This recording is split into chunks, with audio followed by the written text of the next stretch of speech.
இன்னைக்கு நம்ம பிசிக்ஸ்ல ரொம்ப முக்கியமான டாபிக்ஸான evaporation, transmission of heat, simple pendulum மற்றும் சவுண்ட் கான்செப்ட்ஸ் பத்தி ஈஸியா புரிஞ்சுக்கலாம். இவாபரேஷன்னா பாய்லிங் டெம்பரேச்சருக்கு கீழே இருந்தாலும் லிக்விட் ஸ்லோவா வேப்பரா மாறுற ப்ராசஸ். இது ரொம்ப ஸ்லோவா நடக்கும், ஆனா கண்டினியூஸா நடக்கும். ஏர்ல இருக்கிற வாட்டர் வேப்பர் அமௌண்ட்டை ஹியூமிடிட்டின்னு சொல்லுவாங்க. இந்த ரிலேட்டிவ் ஹியூமிடிட்டியை மெஷர் பண்ண யூஸ் பண்ற இன்ஸ்ட்ருமெண்ட்டுக்கு நேம் ஹைக்ரோமீட்டர்.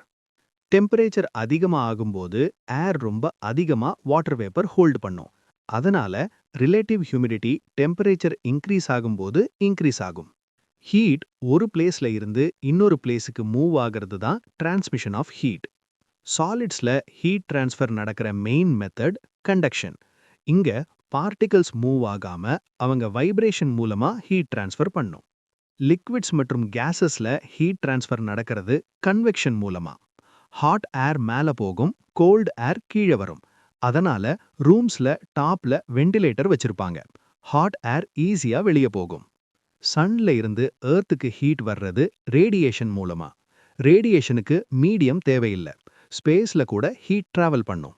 சிம்பிள் பெண்டுலம்னா ஒரு ஹெவி பாயிண்ட் மாஸ் ரிஜிட் சப்போர்ட்ல இருந்து ஒரு எலாஸ்டிக் இல்ல இன்எக்ஸ்டென்சிபிள் ஸ்ட்ரிங் மூலமா தொங்கி இருக்கும் அரேஞ்ச்மெண்ட்.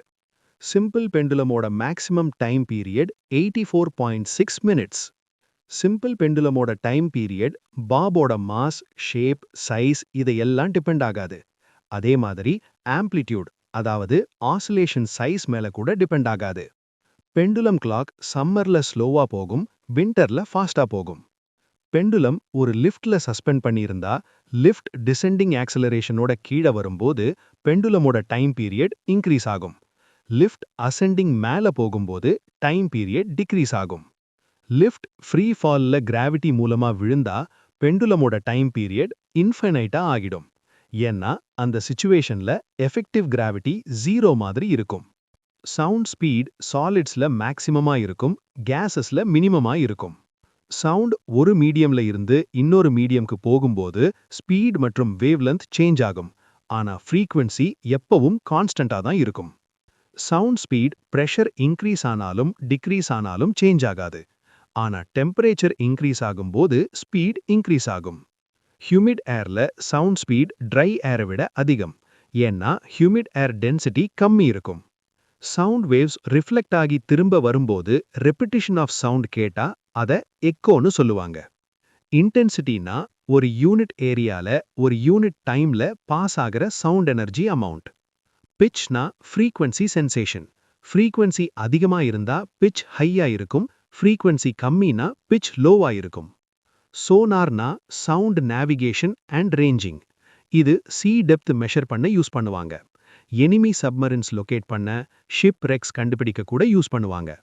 டாப்லர் எஃபெக்ட்னா சவுண்ட் சோர்ஸ் மற்றும் அப்சர்வருக்கு இடையில ரிலேட்டிவ் மோஷன் இருந்தா அப்சர்வர் கேட்கிற அப்பேரண்ட் ஃப்ரீக்வன்சி ஆக்சுவல் ஃப்ரீக்வன்சில இருந்து டிஃபரெண்டா இருக்கும். இந்த ஃபினாமினனுக்கு நேம் டாப்லர் எஃபெக்ட். சோர்ஸ் அப்சர்வருக்கு பக்கத்துல வரும்போது டிஸ்டன்ஸ் டிக்ரீஸ் ஆகும், அப்பேரண்ட் ஃப்ரீக்வன்சி இன்க்ரீஸ் ஆகும். சோர்ஸ் தூரம் போகும்போது டிஸ்டன்ஸ் இன்க்ரீஸ் ஆகும், அப்பேரண்ட் ஃப்ரீக்வன்சி டிக்ரீஸ் ஆகும். இப்படி evaporation, heat transfer methods, simple pendulum properties மற்றும் சவுண்ட் கான்செப்ட்ஸ் எல்லாமே எக்ஸாம் பாயிண்ட் ஆஃப் வியூல ரொம்ப முக்கியம்.